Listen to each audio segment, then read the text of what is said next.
ពេលដើរលេង Walk Street ពេលដែលយើងលំហែកាយពីការងារចុងសប្តាហ៍យើងអាចដើរលេងដោយទិញនំចំណីអាហារតាមផ្លូវដែលគេលក់នៅក្នុង Walk Street ហ្នឹងហើយពេលខ្លះក៏មានការសម្ដែងជាច្រើនដូចជាច្រៀងលេងល្ខោនហើយនៅមុខទូកាហ្វេមាត់ទន្លេនេះពួកគាត់ជាក្រុមរាំភាគច្រើនគាត់រាំ K-pop ហើយពេលខ្លះក៏មានទស្សនិកជនខ្លះក៏គាត់ចូលរួមជាមួយពួកគាត់ដែរពេលដែលបទចម្រៀងរបស់ K-pop ខ្លះពួកគាត់យល់ក្នុងការរាំចឹងហើយថ្ងៃហ្នឹងមនុស្សច្រើនខ្ញុំបានមកទស្សនា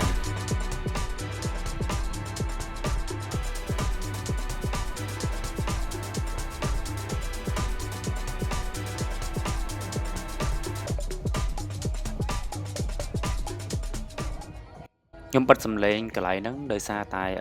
លោកតាគាត់ធាក់ស៊ីក្លូគាត់សប្លេជាប់រហូតដោយសារតែគាត់ចង់ឲ្យអ្នកដែលទស្សនា K-pop street ហ្នឹងគាត់បើកផ្លូវហើយខ្ញុំបើកវីដេអូថតហ្នឹងក៏វាខ្លាចប៉ះពាល់ដល់ពេលដែលអ្នកទស្សនាគាត់ទស្សនាទៅវាហានតិចតទៅមួយសំឡេងសប្លេនឹងខ្លាំងពេកអញ្ចឹងណាចាំខ្ញុំបិទថតសំឡេង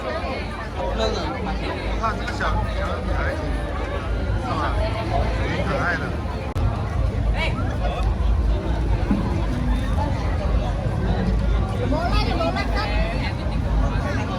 They could describe everyday you know ខ្ញុំបានបន្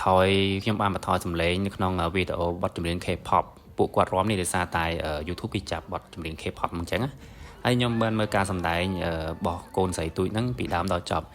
គាត់ចូលមករាំហ្នឹងគឺមិនមែនគាត់ជាសមាជិករបស់ក្រុមរាំប្រចាំ Walk Street ចាត់ទៅមុខហ្នឹងឯងគាត់ប្រហែលជាត្រៀមរាំពីផ្ទះមកហើយស្រាប់ហើយដោយសារតែបទចម្រៀងហ្នឹងប្រហែលជាគាត់ចេះហើយគាត់សុំម្ដាយគាត់ចូលរាំជាមួយខាងក្រុម Walk Street ហ្នឹងអញ្ចឹងណាហើយមានការជួយជ្រោមជ្រែងនិងគេហៅថា collaboration ក្នុងការរាំដល់បានព្រៀងទុកជាមួយកូនស្រីទូចហ្នឹងការរាំរបស់កូនស្រីទូចហ្នឹងរាំស្អាតហើយគាត់មានភាពក្លាហាននិយាយទៅអ្នកដែលមើលឬក៏ទស្សនានៅ Walk Street ហ្នឹងបើសិនជាគាត់ចេះរាំ K-pop អីគាត់អាចចូលរាំជាមួយពួកក្រុមរបស់គាត់បាននិយាយទៅគេឲ្យចូលរាំសេរីសង្ឃឹមថាបងប្អូនដែលបានទស្សនាវីដេអូខ្ញុំជួយ Subscribe បន្តឲ្យខ្ញុំផងដោយសារតែខ្ញុំគិតថាពួកយើងព្យាយាមធ្វើវីដេអូពាក់ព័ន្ធជាមួយប្រទេសឬក៏ទីក្រុងរបស់យើងកម្ពុជាបានច្រើនដើម្បីឲ្យបានបរទេសគាត់បានឃើញពីភាពរីកចម្រើននិងភាពសុខសប្បាយឬក៏ឲ្យទេសចរក្នុងប្រទេសយើងនឹងមានការរីកចម្រើនច្រើនពីព្រោះប្រទេសយើងគិតថាសុខសុវត្ថិភាពទាំងប្រជាជនមានការរាក់ទាក់យើងមួយសិតតែគោរពនិង respect ទៅខាងពួកទេសចរបរទេសទាំងអស់ហើយទី3បើសិនជាទេសចរបរទេសគាត់ចូលមកលេងប្រទេសយើងកាន់តែច្រើន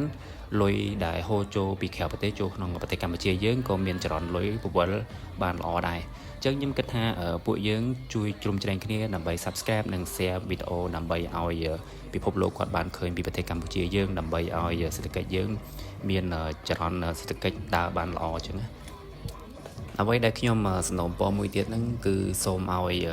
បងប្អូនដែលគាត់លក់ម្ហូបអាហារនៅតំបន់ Walk Street ហ្នឹងគាត់បង្ហាញតម្លៃ